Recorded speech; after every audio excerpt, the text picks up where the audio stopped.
And welcome to folks who are watching this later on video as well.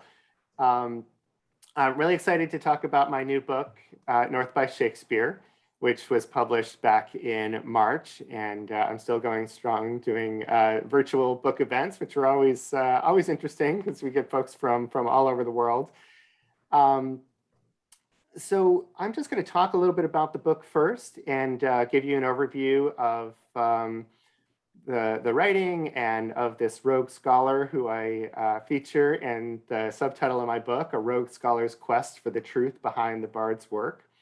And then I'm going to close with a reading in which I'm going to work in some a little bit of audio visual, and we'll get to watch a little bit of Shakespeare as I read. So without any further ado, let's see. Okay. So William Shakespeare, as we all know, is the most famous writer in the English language. And there's no denying the profound impact that he has had on our culture, whether it is the wit of Beatrice or Falstaff, the heroism of Rosalind or Prince Hal, or the villainy of Richard III, Iago, or Lady Macbeth. Shakespeare has created indelible characters that have resonated with us throughout the ages and influenced our culture for the past 400 years. Even today, Shakespeare is being constantly reinterpreted, adapted,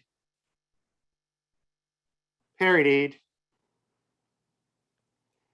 and translated into every language around the globe. It's been said that the 38 plays by William Shakespeare is the closest thing that we have to a shared culture around the world, and that somewhere across the world at every moment there is a Shakespeare play being performed. And that's only slightly less true today when Zoom Shakespeare has become a real thing during the pandemic, and it's been there's been some pretty amazing productions. The question is, though, who wrote Shakespeare's plays? You know, as much as we know about Shakespeare's biography, a lot of it doesn't match up with the elements in the plays, which touch on stories of kings and nobles and courtly life and travels to Italy and other countries and fighting in wars. And so there have been these questions that have resonated for more than 100 years about, wondering whether someone else may have written the plays. For example, Sir Francis Bacon, or Christopher Marlowe, or Henry Neville, or Edward de Vere, the Earl of Oxford, or even that a woman might have written the plays, like Mary Sidney, or Amelia Bassano, or even Queen Elizabeth herself. You don't have to be a conspiracy theorist to know, however, that at least when it comes to the stories behind Shakespeare's plays, Shakespeare didn't invent them. As Bill Bryson has said, Shakespeare is a wonderful teller of stories so long as someone else has told them first. And among the sources that Shakespeare's plays rely upon are Italian novellas, the histories of Holinshed and Hall, and Plutarch's Lives, the Greek and Roman biographies translated by Sir Thomas North. And some scholars even go on to say that Shakespeare used plays in order to write his own plays, and they actually adapted older source plays for many of his works. And some of these plays we even know the names of, we even know a little bit about the plots, even though these plays are lost today. So there's a play called Phoenicia, which may have been an early version of Much Ado About Nothing, a play called Philemon and Philistia, which may have inspired Two Gentlemen of Verona. The Jew of Venice may have inspired The Merchant of Venice. There's even an early version of Romeo and Juliet that's referred to as far back as the 1560s, even though Shakespeare's play wasn't published until the 1590s. Then there are these other plays that still do exist today, which we might call companion plays. They often have similar names to Shakespeare's plays, like Taming of A Shrew instead of Taming of the Shrew, or King Lear with an EI instead of an EA. And it's an open debate about whether these plays inspired Shakespeare, Shakespeare inspired these plays, or they were both inspired by, again, a now lost source play. The scholar that I profile in my book, Dennis McCarthy, believes that Shakespeare actually had source plays for nearly every single one of the plays that we know today. What really makes him unique and what makes him controversial is that he believes that every one of these source plays was written by the same writer, Sir Thomas North. And now, before you start heading for the exits and thinking that I'm some, crazy conspiracy nut who thinks Shakespeare didn't write Shakespeare, let me assure you that when Dennis first told me about his theories about Shakespeare and Thomas North, I was really skeptical. I really didn't believe any of it. He approached me after a book talk I gave for my last book about 6 years ago. And we got to talking, and he said that, he had this new theory that Shakespeare, based his plays on the work of this earlier writer. And I just thought the whole thing sounded ludicrous. It was like saying Shakespeare is a plagiarist, or that, Shakespeare was sort of taking other people's work and passing it off on as his own. But as he started sending me more information about his theories, it really opened my eyes, and I really started to see a lot of sense in what he was saying, and really found this as a middle way between the theory that someone else wrote the plays entirely and put Shakespeare's name on it, and that Shakespeare was the sole author of the plays, even though he didn't have the experience to write them himself. So Sir Thomas North, as I said, is the translator of the book Plutarch's Lives. This is not an actual portrait of him. There actually is no portrait of Thomas North, but I commissioned a sketch artist to create one based on other family portraits. And he came from a noble, a family of gentry in Cambridgeshire. And among one of his relatives was another writer by the name George North. And one of the first things that Dennis found that really opened my eyes and really made me think that there was something to his theories was that Dennis uncovered a manuscript by this cousin, George North, which scholars had really not known about before. It's called A Brief Discourse of Rebellion and Rebels, and it was sort of buried in the stacks of the British Library. And he was able to look at this manuscript and use computer software that's typically used to catch plagiarism among students. And he compared Shakespeare's plays to the work of this manuscript in the North family library. And he found connections to 11 Shakespeare plays. And I ended up writing he published a book about it in 2018. I ended up publishing an article about his book in the New York Times. And it made the front page of the New York Times. It was really universally acclaimed by scholars that were saying, yes, this is a new source of Shakespeare. No one had ever known about this before, and it's really amazing. One scholar who's the head of the Folger Shakespeare Library called this a once in a generation, if not several generations find. So, in some ways, scholars have really looked upon Dennis's work as really being onto something. On the other hand, once he sort of talks about the larger theories that he has, that no, Shakespeare didn't use George North's manuscript directly, but that it was actually Thomas North who used George North's manuscript as well as a whole lot of other sources to write his own plays, and that Shakespeare then used those to write his plays, he really cannot get the time of day by scholars. And that's what really made me feel like I wanted to write this book. I'd written this article for the New York Times, and I thought, how could it be that on the one hand, his work is really well acclaimed, and on the other hand, he is not given the time of day. And I wanted to write this book and say, is there something there? And if so, how would this change the way we view Shakespeare's plays? How would it make us read the plays differently? And so I wrote a book as an investigative reporter, which is really my training. I've been an investigative reporter for 15 years, and I followed Dennis along his journey and really let the reader make up their mind at the end of the day and say, is there something there? And if so, how does this actually change the way we view the greatest works in literature? So just a little bit about Dennis that you should know. He is not your typical scholar by any means.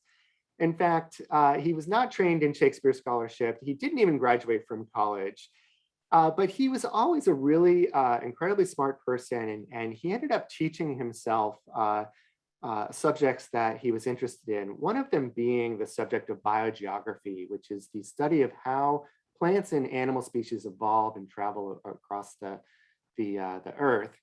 And he was so knowledgeable about this field that he actually wrote a book about it, which again was well received by scholars in that field. And strangely enough, it was this work that turned him on to Shakespeare, because he had looked at how plants and animal species move around the globe, and he wanted to see if he could do the same thing with this story. And with sort of the maximum amount of hubris, he decided to pick the most famous story in English literature, Shakespeare's Hamlet, and say, could he show how Hamlet started as a Norse legend in the 11th century, all the way to Shakespeare's first folio of Hamlet in 1603. And along the way, there's a French version of the tale, which many people see as the source for Shakespeare's work. But there's also another version of Hamlet that is referred to by scholars. It's an English version of Hamlet that is referred to in texts that occurs almost 15 years before Shakespeare's Hamlet. And scholars now refer to this as the Ur-Hamlet. And so Dennis wanted to see, could he figure out who wrote the Ur-Hamlet by following clues in contemporary writings and identify who is the author of this play. And he followed sort of a series of clues. There were various allusions, various puns and satires, and other people who were making references to other works. And by following this string of references, he settled on Thomas North, as I said, the translator of Plutarch's Lives, which is well known as the source for Shakespeare's Roman plays. Well, he also believes that Thomas North was a playwright himself and that he was the author of the Ur-Hamlet. And not only did North write Plutarch's Lives, but he had also written several other translations, one called the Dialogue of Princes, another called the Moral Philosophy of Doni. And as Dennis started reading the Dialogue of Princes, he found this passage that just really reminded him of Hamlet's most famous soliloquy. It was a meditation on death by Marcus Aurelius. And there were just these uncarried parallels in the language and the ideas to Hamlet's famous meditation on death. Thomas North writes, "Is it better that thou die or that thou escape and live?" And Hamlet says, "To be or not to be, that is the question." Thomas North writes about the assaults of life and the broils of fortune. And Hamlet writes about the slings and arrows of outrageous fortune. They both talk about a sea of troubles. And Thomas North writes about sleeping, death as a kind of sleeping or pilgrimage uncertain from which none have returned. And Hamlet talks about death as an undiscovered country from which no traveler returns. And so it just seemed like there were these parallels. And as Dennis looked them up in other databases, which include all of English literature, found that many of these phrases were actually unique to just Thomas North and Shakespeare. Now, as he started looking into this more deeply, he also started finding allusions to other plays, which also seemed to reference Thomas North as the author. And this is what led him to the use of this plagiarism software, where again, he took all of Shakespeare's plays and all of Thomas North's writings, and he mashed them up together, and he just started finding hit after hit. It just kind of lit up like a Christmas tree. And it wasn't just Shakespeare's Roman plays, which, as I said, are well known to stem from Norse Plutarch's Lives. Here's an example of a passage from Antony and Cleopatra. You can see everything lit up in red is common between these two passages. But Dennis found correspondences between every one of Thomas North's writings and every one of Shakespeare's plays. And this is just some screenshots from Dennis's website. I know you can't really read these, but I just wanted to give you some feeling for the extent of the common passages that Dennis has found between Thomas North and Shakespeare. Every single one of these illustrations is a passage from Shakespeare, which draws from multiple phrases from Thomas North's work, but also ideas and characters and plot lines from Thomas North's work. And at the very least, it shows a reliance on Norse work that goes far beyond what scholars have ever identified before. But it's not just Thomas North's writings that Dennis found reflected in the plays, but also Thomas North's life. So who is Thomas North? As I said, he was a member of the gentry. He was raised at Kirtling Hall in Cambridgeshire. His father and his brother were both prominent lords at court. And he was the translator of these three works, the Dialogue of Princes, the Moral Philosophy of Doni, and Plutarch's Lives. But he also led this incredible life as a lawyer, as a soldier who fought in Ireland and the Netherlands, as a diplomat who traveled to France and Italy. I sort of call him the Zelig of the 16th century, or the Forrest Gump of the 16th century. He was sort of everywhere that something important was happening for 50 years. And so you begin to see how this could be somebody who could write with the qualifications, the education, and more importantly, the life experience to write the plays that Shakespeare later adapted.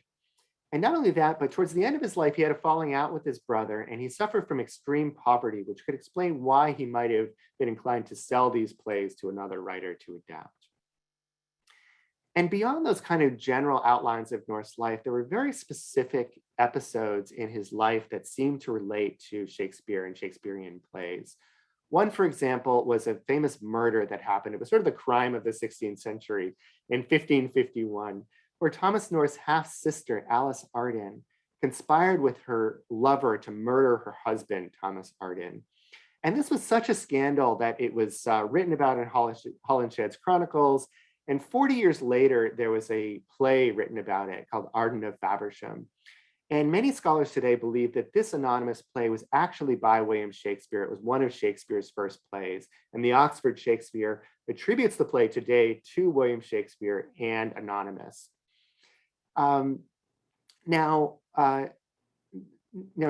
Dennis believes that this play was actually written based on an earlier source play that Thomas North wrote about his sister's murder that she committed. All throughout the play are members of the North family, other people that he would have known personally. And moreover, the language in the play contains literally thousands of phrases that correspond to the Dial of Princes. I'll just point out one, which is the subtitle of the work itself, which in Arden says, "Wherein is showed the great malice and dissimulation of a wicked woman." In North's Dial, he writes, "Wherein is expressed the great malice and little patience of an evil woman." So it's just a few words off in 13 words. Great malice and evil woman or wicked woman is found nowhere else in English in such close proximity. And in North's own copy of the Dial of Princes, which we still have today, he actually underlined this passage and even wrote it in the margins. In 1555, North was a delegate on a mission to Rome on behalf of Queen Mary to reconcile her to the Pope. And along the way, he stopped in the city of Mantua, where he visited this church and saw these lifelike wax statues. And that same day, he visited a palace where he saw these frescoes by the artist Giulio Romano that depicted these kind of riotous images of gods and goddesses at a pastoral feast. Now, why is this important? Because in Shakespeare's play, The Winter's Tale, it famously features a lifelike wax statue that comes to life at the end of the play. And that statue is referred to as being made by the artist Giulio Romano. And scholars have wondered for years about how Shakespeare even knew about Giulio Romano, who was not even known to be a sculptor at the time. But beyond that, the play also features a pastoral feast that includes these pagan gods and goddesses that are some of the same ones that are included in this fresco by Giulio Romano in the Palazzo Te. And as I said, Shakespeare's not even known to have traveled outside of England, much less to the city of Mantua. Thomas North, on the other hand, wrote a journal which Dennis uncovered, which again was very not known by scholars, and it describes some of these very scenes in Mantua, referring to these statues in the church and to a meal that he had at the Palazzo Te. And again, Dennis wrote a book in which he published his travel journal and pointed out the correspondences between the journal, The Winter's Tale, and another Shakespeare play, Henry VIII. Beyond that, many of the plays he believes don't refer specifically to Thomas North's life, but to the life of Thomas North's patron, the Earl of Leicester, Robert Dudley, who was he was the best friend of Thomas North's brother, Roger North, but he was one of the most prominent courtiers in Elizabethan England. And he was sort of famous for wooing Queen Elizabeth for 40 years. He really tried to marry Queen Elizabeth for most of his life, ultimately failed. But it was really sort of the great adventure of his life. And so you have Thomas North, who's writing these translations of sort of courtly wisdom, advice to princes and rulers, and his patron is the Earl of Leicester. And Dennis believes that he may have written these plays on Leicester's behalf, hoping that he would get into his good graces, that he might become a counselor to Leicester if Leicester ever became king, and sort of ingratiate himself with this very prominent lord. And some of his evidence for that are these fascinating allusions to characters in Shakespeare's plays that seem to refer to suitors of Queen Elizabeth decades before Shakespeare would have been writing his plays. So in the 1560s, you had Eric, the 14th of Sweden, who was known as the King of Swedes and the Goths, who wooed Queen Elizabeth. And the villain of Titus Andronicus is Tamora, Queen of the Goths. In the 1570s, she was wooed by Don John of Austria, and in Much Ado About Nothing, the villain is Don John. And Don John of Austria was famously the bastard brother of King Philip of Spain, and Don John in Much Ado About Nothing is often referred to as the bastard. And most famously, in the 1580s, Elizabeth was wooed by Francois Hercule, Duke of Alençon and Anjou. I hope I'm pronouncing that correctly. A French suitor who pursued her for many years. And if you look at Shakespeare's early history plays, the main villains of those plays include a Duke of Alençon, who is an ancestor of the modern day Duke of Alençon, and Margaret of Anjou, who's sort of the main villain in Henry VI, parts 1, 2, and 3. And so again and again, you see these suitors who would have been Leicester's competition that make no sense in Shakespeare's time because they were all dead at that point. And again, Dennis believes that they were inserted by Thomas North as sort of a way to get in the good graces of Leicester and sort of present, his rivals as villains in these tales that would have been presented at court for Queen Elizabeth. And then in addition to those references, there was a very famous festival that took place at Leicester's Castle of Kenilworth, which is sort of his last ditch attempt to woo Queen Elizabeth. He poured all of his resources into this amazing festival that went on for almost 20 days. And there's many scholars, including Stephen Greenblatt today, who see this festival as an inspiration for Shakespeare's Midsummer Night's Dream, which Shakespeare was only 11 years old at the time. And there's an open question about whether he would have attended the festival. I'm going to address that a little bit more in a minute when I do my reading from the book. But before I do, I just wanted to tell you a little bit about, the writing of the book and Dennis's quest. As I said before, he did get one scholar who has come fully on board with him. Her name is June Schluter. She's a Shakespearean, a professor emerita at Lafayette College, and she co-wrote these two books with him about the George North manuscript and about the Thomas North Journal. And she's really, to her credit, really seriously considered Dennis's evidence and really come on board with him. That is not the case with most scholars, however. They really have not given Dennis the time of day. They are deeply skeptical about his theories that Thomas North was a playwright, much less that Shakespeare was adapting these earlier plays. And I really felt when Dennis was telling me about his theories that was really unfair of the scholars to be doing that whether or not you believe the totality of Dennis's theories, there's clearly something there. There's a debt paid to this other writer that no one has ever known about before. And because of that, it was really important for me to tell the story and to give him his airing and have people decide for themselves. At the same time, I felt like it would be a really boring book to have me sitting across the table from Dennis for hours upon end, just talking about Shakespeare. So I really wanted to liven up the narrative and make it fun, make it a fun read, a beach read, if you will, that you could learn a little bit about Shakespeare, go on a journey with this unusual character at its center, and see what you thought about his theories. And it just so happened that Dennis's daughter is a filmmaker. She's worked for Oprah on the Disney Channel and made some films that have been nominated for Oscars. And she has had sort of a passion project to make a film about her dad and his theories. And so I sort of partnered up with her and I said, I know you're making this documentary. Why don't we go together and we'll go to England, we'll go to Italy, we'll follow your father around and I'll interview him, you can film it. And we'll become characters in each other's work. And along the way, we'll both get what we need to make for a lively story. And that's exactly what we did. And that's exactly what sort of forms the backbone of the narrative in my book. So we went to Palazzo Te and Mantua and visited this church. We visited this amazing palace with these frescoes that I told you about. This was the first time Dennis actually saw them. You can see the look of wonder on his face. Of course, we had to go to Venice and investigate some of the sources for Immersion in Venice and Othello.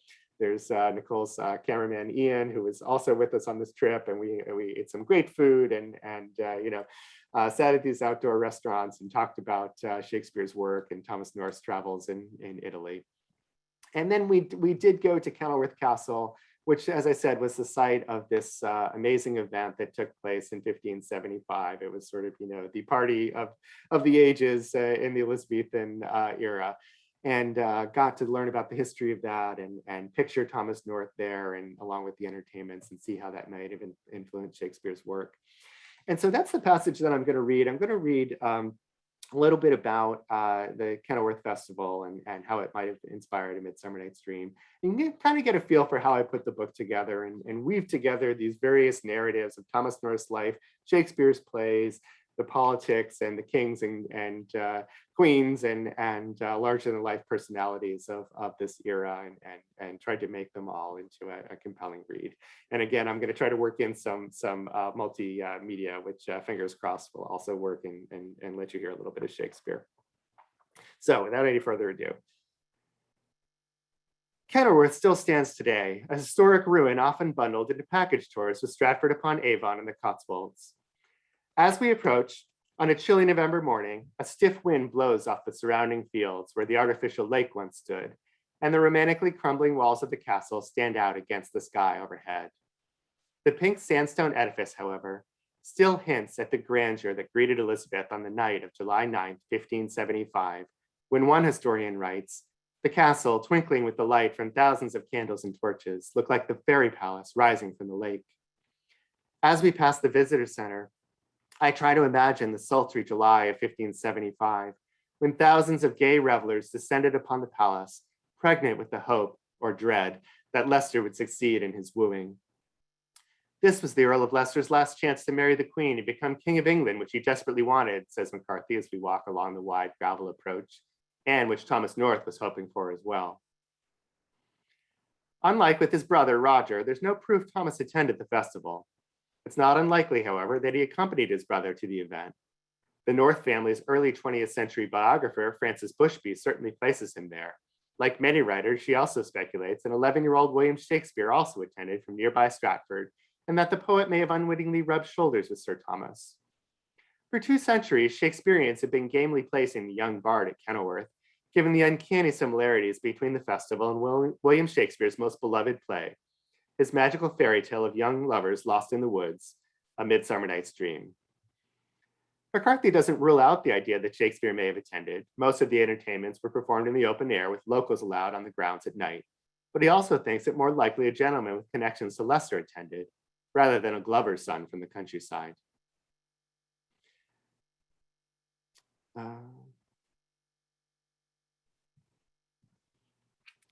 Sorry, give me 1 second. As with other plays, he's using a source play, McCarthy says, and the person who wrote the source play was Thomas North, Leicester's playwright, who was witness to these events.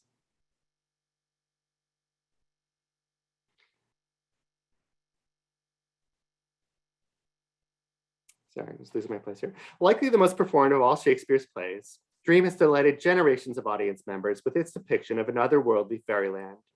Professional theater companies and high school productions constantly reinterpret its woodland spirits, wrapping actors, as Leicester did, in silk or moss, or covering them in tulle, feathers, lycra, or tie-dye. At times lyrical, lusty, and ludicrous, the play ultimately comes down to a commentary on love. It proposes that love is a dream, or perhaps a vision, that is an absurd, irrational, a delusion, or perhaps, on the other hand, a transfiguration, says literary critic Catherine Belsey.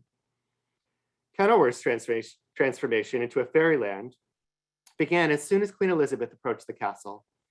As the Queen made her way through the tilt yard and into the castle's base court, a movable island floated toward her across the artificial lake, brightly blazing with torches. A woman in silk stepped off and approached her, saying she was the Lady of the Lake, the mythical enchantress who made King Arthur monarch by giving him the magical sword Excalibur. The lady bowed low, saying, "The lake, the lodge, and the lord are yours to command." Elizabeth, however, was having none of it. "We had thought indeed the lake had been ours, and do you call it yours now?" she said with a smirk, reminding Leicester who really owned the castle. "Well, we will herein commune more with you hereafter." For the next 2 weeks, each day came with new surprises: musicians in boats, bear baiting, Italian contortionists, and nightly fireworks, which showered the sky over the man-made lake that lapped against the western wall of the castle.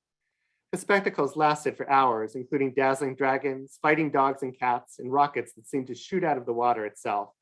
A contemporary observer described them as a blaze of burning darts flying to and fro, gleams of stars coruscant, streams and hail of fiery sparks of such intensity that the heavens thundered, the waters surged, the earth shook. It was like Disney World, McCarthy says, as we walk among the ruins. We climb up a stone staircase carved with centuries of graffiti to stand now atop the ruined wall where a fierce wind blows off the surrounding hills.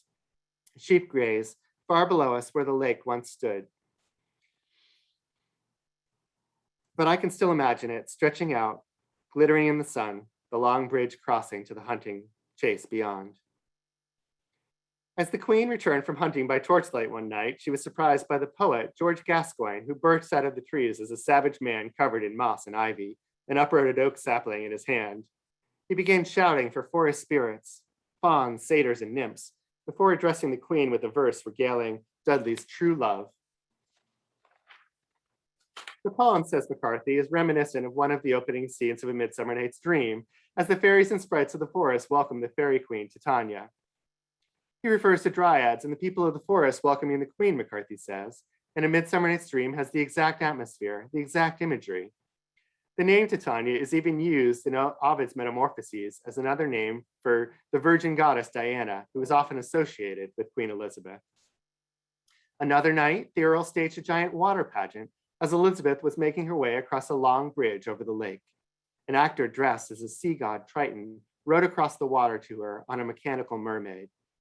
Sounding a trumpet in the shape of a whelk, he commanded the seas to still, shouting, "You waters wild, suppress your waves and keep you calm and plain." After his speech, another actor dressed as the fabled Greek musician Arion serenaded her from atop a 24-foot-long mechanical dolphin. Music emanated eerily from the dolphin's belly, where an ensemble of musicians had been secreted inside. There's no record of how the Queen received the performance, whether she stood stony-faced or smiled and clapped with joy, or felt a rise of love in her heart for the man who had gone to such extravagant lengths to please her. But the moment has been immortalized after a fashion in A Midsummer Night's Dream.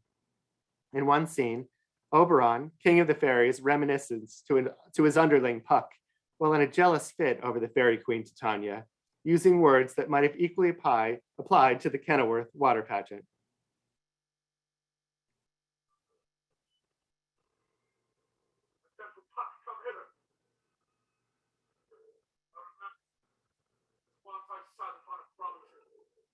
Mermaid on a dolphin's back, uttering such dulcet and harmonious breath that the rude sea grew similar to her song, and certain stars shot madly from their spheres to hear the sweet music. I remember at every time I saw, but thou couldst not. Flying between the cold moon and the earth, Cupid, all armed. A certain aim he took in a fair vestal, thrown in by the west, and loosed his love shaft smarting from its bow, as it might pierce 100,000 hearts.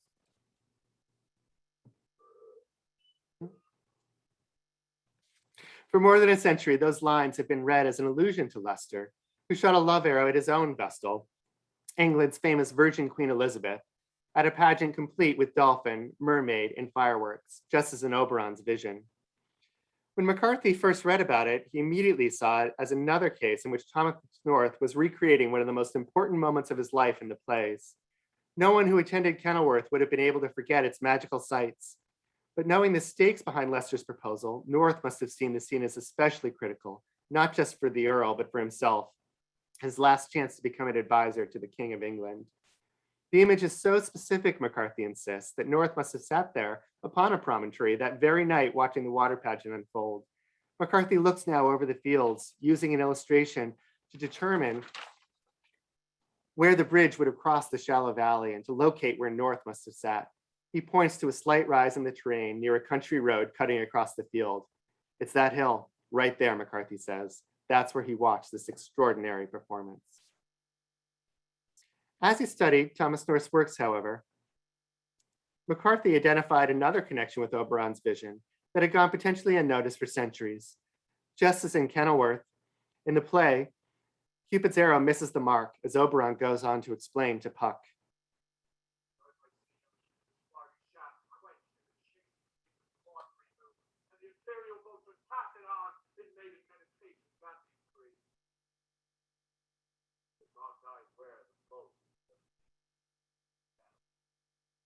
Fell upon a little western flower, before milk white, now purple with love's wound, and maidens caught itself in idle.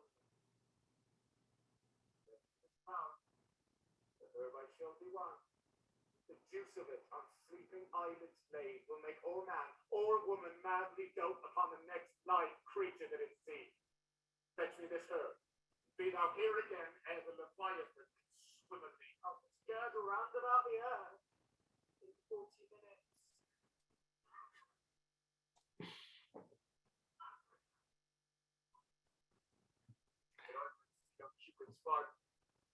Of course, Puck does fetch the herb and sows mischief among 4 young lovers, Hermia, Lysander, Helena, and Demetrius, lost in the woods, who, through the fairies' chemical intercessions, fall hilariously in and out of love with each other.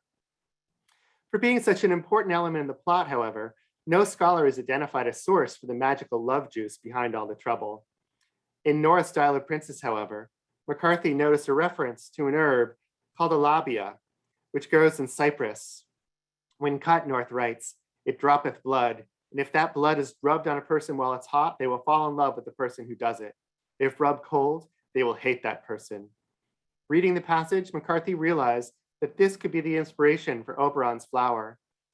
In North's own copy of the Dial of Princes, now at Cambridge University, in fact, North specifically calls out the plant in his handwritten marginalia. The blood juice of this plant, McCarthy concludes, is a bleeding herb from A Midsummer Night's Dream. So again, that just gives you a little bit of a taste for the book and how I sort of try to weave together all these various elements and keep all these balls in the air to show how the life and writings of Thomas North may have influenced the writings of William Shakespeare, and how Dennis, the rogue scholar behind the book, tries to convince the wider Shakespeare community of that fact. And I'll just leave you with the thought that, people often ask me since writing the book, what does it matter? Why do we care who really wrote Shakespeare? What does it matter whether it was the Earl of Oxford or Queen Elizabeth or Thomas North? And my answer to that question is that it really does change the way you read the plays to know something about their author.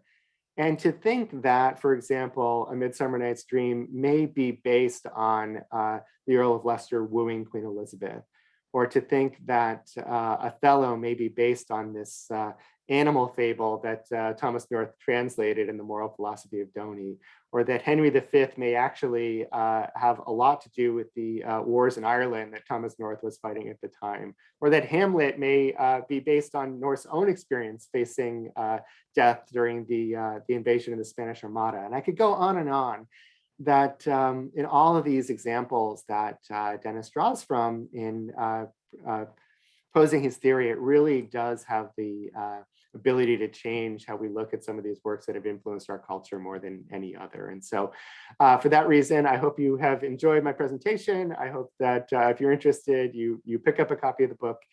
And I would love to hear any questions that you might have. And we have a small group. I'd love to have a conversation if people are up for it. All right, feel free to unmute yourself if you have a question. Yeah, can I? Yeah, go ahead. Yeah, please do. Yeah, well, first, I already read the book and I enjoyed it a lot. So, great. So my questions may be a little bit specific, but not terribly much. That's One okay. thing I wondered about, I don't know if you and Dennis spoke about this at all, but one of the hesitations I had about his theory was that it sometimes seems a little bit totalizing. Like, I wondered about the question of if Shakespeare was really in the business more of acquiring prior plays and reworking them, why are there not other people's plays perhaps mixed in? The need to attribute them all to Thomas North seemed maybe a little bit much. Yeah, no, it's a good question. And Dennis has a really interesting answer to that, which is that there are a lot of other plays attributed to William Shakespeare that I don't really go into a lot of this in the book, so I'm glad you asked. But there are all these plays that have William Shakespeare's name on them. For example, the London Prodigal, the Yorkshire Tragedy. They were published at the time, and they were published with Shakespeare's name on it. But scholars today don't believe that they were Shakespeare's plays. And in a strange way, they're the ones that are coming up with these conspiracy theories saying that, somebody else wrote the play and just put Shakespeare's name on it for popularity, and yet Shakespeare never took legal action against him or anything. And so Dennis actually believes that those may have been Shakespeare's plays too, and that the reason they don't seem Shakespearean today is because they weren't based on the work of Thomas North.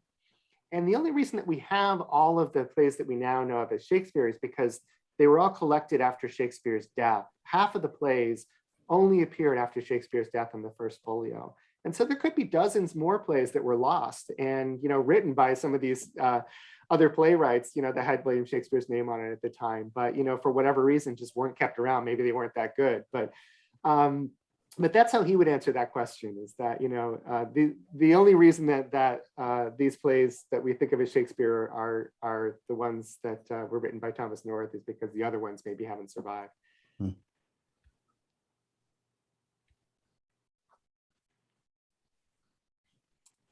Does somebody else have something? Or, I mean, I could, I had a lot, I had a lot of thoughts while reading it. I've yeah, please. been interested in this subject for a long time. So I read a lot of the books about other possible candidates and so forth. Yeah. So, you yourself, like you said, you started out, of course, very skeptical, which is the position I think most people take when they first hear any idea like this, right? But you became interested enough by the information he sent you to do the book. And it seemed like, you were careful not to take one side or the other firmly in the book, but you closed with your own discovery of kind of the proof that journal really was North's. Yeah. Which seemed to me like because throughout the book, you report on Dennis's dependence on that journal, right? It seems a lot of stuff comes out of that. And while reading, I was saying to myself, well, but we don't really even know that was North. Right. So, he's got this thing. And then, so do you feel like you came down one way or the other by the end? You're not a scholar in it. So, you're not going to claim that you know, but what was your final feeling? No, it's a good question. And you're right. I am very careful, even all the way up in the end of the book, to maintain some level of skepticism and not definitively say that Dennis is right or Dennis is wrong. But I have to say, in all honesty, I would not have written the book if I didn't think that there was something there. And in the reporting of the book, it only deepened that feeling that I had. And, you raised one example of, I found in the British Library, I started doing a lot of my own research because I was interested in it, because I really wanted to know what I was talking about. And I spent a month in London and did research in the British Library every day, and was able to look at the one of the original copies of that journal, not the original copy, but a transcription that had been made of it. And, as I describe in the book, there was a page that was sort of out of sequence, and that page had Thomas North's name on it. And, that's what really proved it was by a contemporary of Thomas North writing this and attributing it to Thomas North. And Dennis and June didn't even know about that. Another example is that marginalia that I showed from the Dial of Princes that they hadn't even looked at. And I went and looked at it, and I started finding things that just, raised the hair on the back of my neck, where it seemed like passages that seemed to refer to Macbeth and specific images and scenes in Macbeth. And come to find out, I hadn't even talked about Dennis about Macbeth. I didn't even think Macbeth was a big part of his theory, but he thought that North wrote Macbeth in 1592, and that marginalia was made in 1591. So, as I said at the end of the book, it was just, coincidence after coincidence after coincidence. And how many coincidences do you have to have before you start saying, there's more than a coincidence here? And I leave it to the reader to judge. That's all that I'll say. But I do become more of an accomplice and more of a, co-conspirator as the book goes on, as much as I try to maintain my unbiased view as a journalist. Sure. Yeah. At the very least, it seemed like a terrible shame that the scholars won't at least take it seriously enough to grapple with it, right? Yeah. Like, because to really come up with an answer, you kind of want their expertise, Yeah, absolutely. It's hard, as an independent person, you want to say, maybe they know something I don't know. And so I'd like to have people of that caliber weigh in honestly, rather than simply, you give tell a couple of stories where he kind of gets the shaft. Yeah. That seems like a theme with anybody who comes up with a theory like this, right? Yeah. You talk about that a little bit. You don't cite other examples, but I'm interested in several such kind of rogue theories. And so it seems like this Dennis was another case of a guy. So many of the things here are like other sort of quixotic quests. Yeah, where exactly. just getting someone to take it seriously is maybe the biggest hurdle.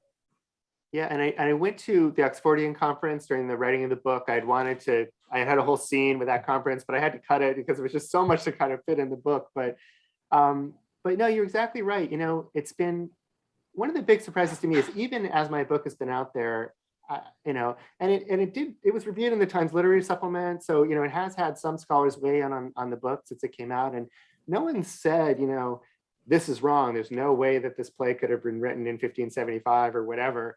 All they'll say, they just repeatedly say, there's not enough proof. They say, well, even those thousands of phrases could just be coincidence, or they'll say, well, there's no definitive proof. There's some circumstantial evidence, but there's no definitive proof Thomas North ever wrote plays.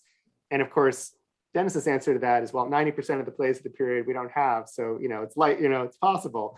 If we knew he was a playwright, then we wouldn't be having this discussion in the first place. But that's really interesting to me, that's sort of the biggest responses are just the lack of evidence. And I would love to see some scholars really engage with it and really prove him wrong if they can, or prove aspects of him wrong and say, maybe Thomas North wrote these 10 plays, but these 10 plays, were written by someone else, or these were Shakespeare originals. Let's get a debate, let's have a discussion. But their whole response to any kind of authorship question has just been to remove themselves from it. And I think that's a real shame.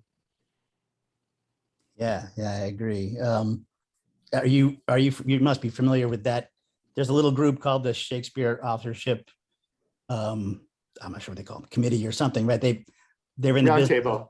Yeah, and they're getting people to sign on bit by bit, but it seems like it just makes it actually the problem worse. It seems like it's accentuated the polarization. The more they get this various author or actor and stuff to sign on, it seems like the more it pushes the academics to dig in their heels and say, it's not a question of voting, sort of. It's not a question of who can we get to endorse the idea. But so it's been a shame kind of that their efforts kind of backfired, seems like to me, in terms of trying to get more willing discussion to go on.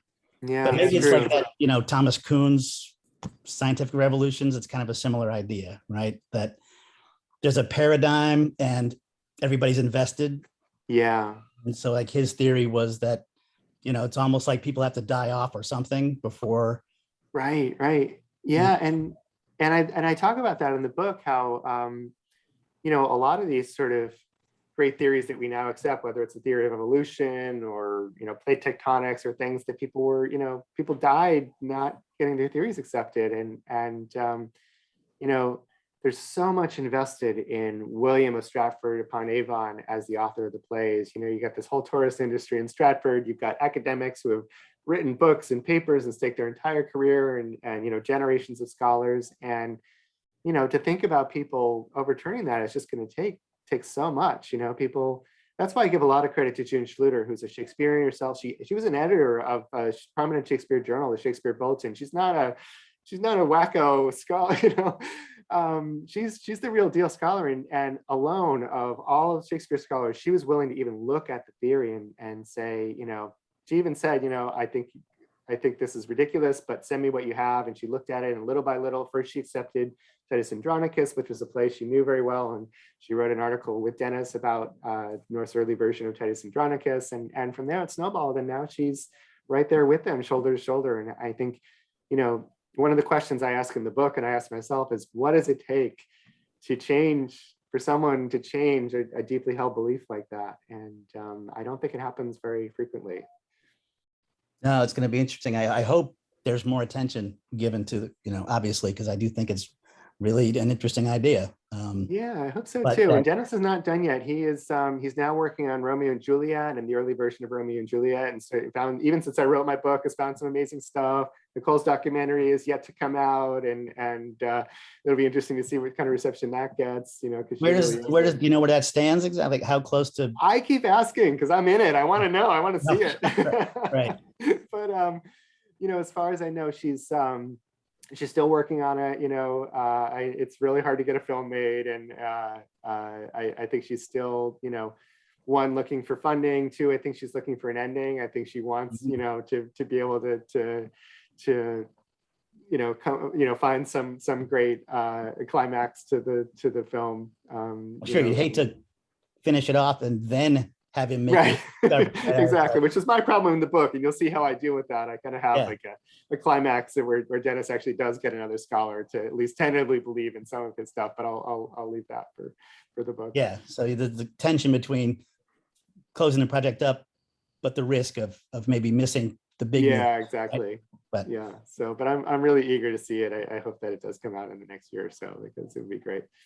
Well, my last question would be like, for Dennis's ongoing work, does he post a lot? I mean, he must in some ways want to keep some stuff close to the vest. Yeah. Does he keep people updated on his website or anything? Yeah, so he's regularly posting on his website, which I should give another plug for, so thomasnorth.com. We also have a Facebook group that we open. We call it the North Shakespeare Study Group.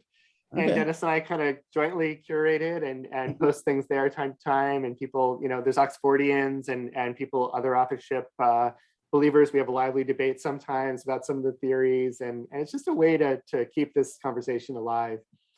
And like I say, he's regularly posting. He puts stuff up on Twitter about his new discoveries about plays. And he sucked me into this too. I really can't give this up. I'm still, even though I should be moving on to my next book, I'm still tinkering and looking up, books in the British Library that may once belonged to Thomas North's brother. So I haven't completely left the topic too. It's just fascinating, dude. It's a deep rabbit hole, right? And it's like and you just want to know one way or the other. You want to find that definitive bit of proof, but they were not very good record keepers at the time, so it's a challenge to find that one smoking gun with the perfect evidence on it. Well, I'll check out the Facebook group and stuff. So thanks. Yeah, thanks absolutely. Send me an email. My email's on my website, and I can send you an invite to the Facebook group. That goes for everyone. And you can follow me or Dennis on Twitter too. And see what's all right. Well, thank you so much.